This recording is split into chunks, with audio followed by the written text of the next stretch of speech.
Hello everyone. In this video, I'm going to explain why techniques that focus on visualization and deep imagination are not the most effective for reprogramming your subconscious mind and unblocking subconscious patterns. Just because an audio guide or a technique calls itself hypnosis does not guarantee that the instructions will actually lead you into the hypnotic state where you have access to your subconscious mind. I call these techniques spell casting techniques, and they have their value and they work in a different way than actual hypnosis and subconscious mind reprogramming. And what I really feel strongly what needs to happen is that there should be a differentiation and maybe even new vocabulary that differentiates what spell casting is and what real hypnosis is. But the main reason why I'm making this video is because I see a lot of these audio guides and also a lot of hypnosis services that use spell casting and call themselves hypnosis. And I think it's really important for you to know the difference and know when one technique is suitable for your situation or when you actually need to seek another technique. So I'll get right straight to the point and clarify a few basic principles. Hypnosis is a state of trance where you have access to your subconscious mind. The effects of these levels of trance affect the physiology of your body, and you can observe these effects and you can test for these effects.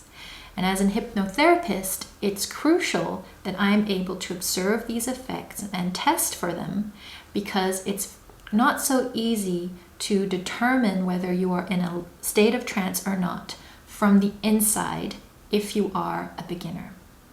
And this is why I do not do sessions over the internet, because I cannot test whether my client is truly in hypnosis. And if I cannot test them, I have no way of knowing. And since hypnosis affects you physically and your physiology, the most reliable ways of entering hypnosis, the most reliable inductions are guides into hypnosis, are ones that give you specific physical instructions as well as the mental instructions. Imagination and the state of hypnosis are two very different things. They've hooked people up into MRI scans, scanned their brains while they were imagining things, scanned their brains while they were in a true state of hypnosis, and they saw that their brains lighted up differently on the scans. And I hear this a lot. When you imagine something, your mind, your body can't tell the difference between your imagination and what is actually taking place. This is true, and I agree with this. However, your imagination can lie. It can fabricate an alternate reality. Whereas being in your subconscious, in hypnosis, and observing the information in your subconscious is just observation. It is not fabrication. So they're two very different things. So when you utilize a hypnosis, quote unquote, hypnosis technique in which you are asked to visualize something and believe what you are visualizing, this will work when you are creating affirmations and imprinting your brain positively. It will work when you need to inspire yourself and motivate yourself to take certain action. But it will not work at deprogramming the deeper mind, the subconscious mind, because you're not there. And of course, there's no really clear line between imagination and hypnosis. You can use your visual creativity in the hypnotic state. And now I want to bust a prevailing myth out there, and that is that the theta brainwave state accesses your subconscious mind. It does not. Theta brainwave state simply means that you are in a state of creative flow. It amplifies your creativity, your imagination. It can change your mood in your mind. You can access hypnosis, the state of hypnosis, in any brainwave state. You can access it in delta, the lowest, in alpha, the light meditative state. You could access it now. If you've learned self-hypnosis and have anchors, you could be watching this and saying your anchors and put yourself in a hypnotic state so that you absorb this information better. You can access it in gamma, in a high frequency. So when I hear audio guides saying, relax your mind, activate the theta brain waves, and now you're imprinting your subconscious, this is not true, right? So for me, there is a difference between aligning your beliefs with your imagination and transforming or creating beliefs in the true state of hypnosis. When you use the state of imagination to create affirmations, motivations, and a positive mood and mindset, I call that spell casting. And this is something that's been going on since ancient times, since when we lived in the villages and in tribes, and it's going on today. It's also basically what happens in marketing and branding. And that is somebody, an individual, has a fear or a desire they want to resolve. And the spellcaster fabricates a beautiful story, including a technique that describes and explains how to dissolve the fear or achieve the desire. And the person with the fear and desire believes in that story. They choose to believe in that story. And by believing in that story, the spell has been cast. And then they follow the instructions of the spellcaster. Like take Nike, for example. Nike fabricates the spell and the story of physical fitness, motivation, determination, and being hip and cool.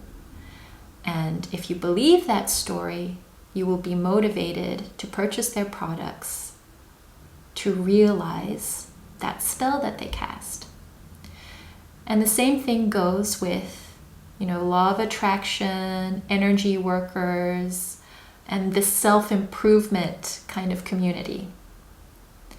People have desires. They want more abundance. They want to find love. They want to dissolve their fear. And so these self-improvement gurus say, okay, well, listen to my story. You have all the potential.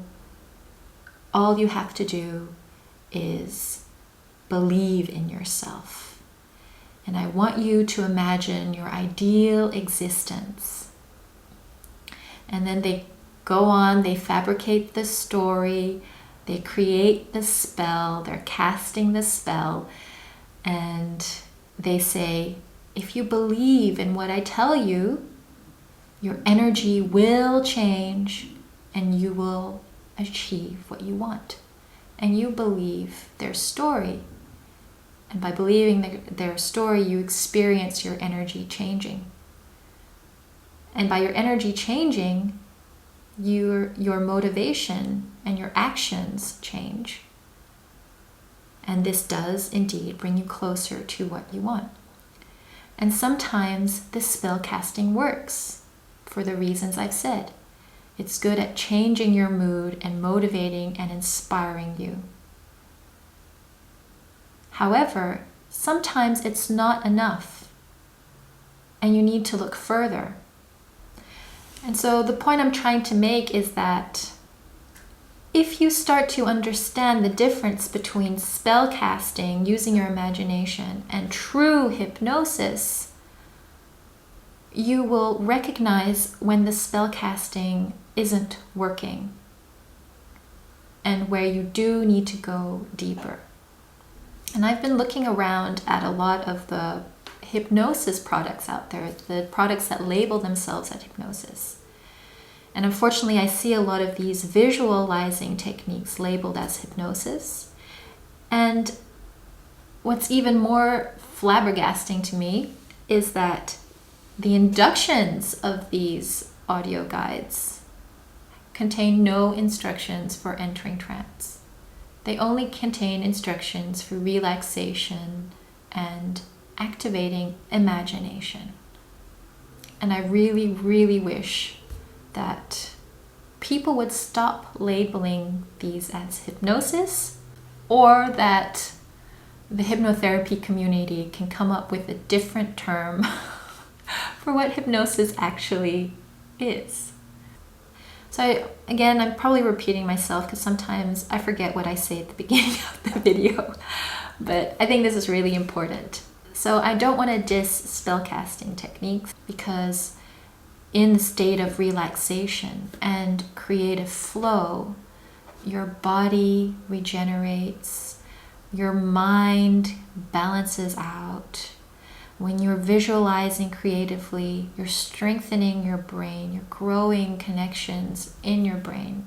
So this is very, very valuable and a very valuable practice, but it is not hypnosis.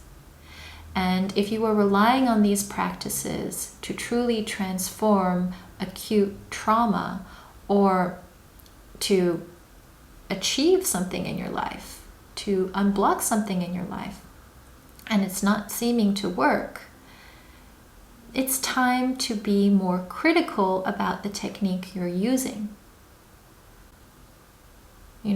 I believe that your intelligence, your intellect, your critical opinion can save your practice, your spiritual practice, from becoming superstitious. And I also hope that what I'm explaining here also gives some insight into how cult-like systems are easily created in the spiritual energy work community. And with cult-like systems, I don't necessarily mean that it is really like a cult, like a bunch of people following one person. But a cult can also hide behind a brand. A cult can also hide behind an ideology. And so that's something to be aware of. And I would say that maybe it's even more manipulative when cults hide behind a brand or an ideology. So I'll end this video here because I didn't want to make a super long video. And I hope this was informative, and I hope you spread this message. Theta brainwave state is not hypnosis. Imagination is not hypnosis. It has its value, it's great, but it is not hypnosis. Thank you very much for listening. Please like, share, subscribe, and I'll see you next time.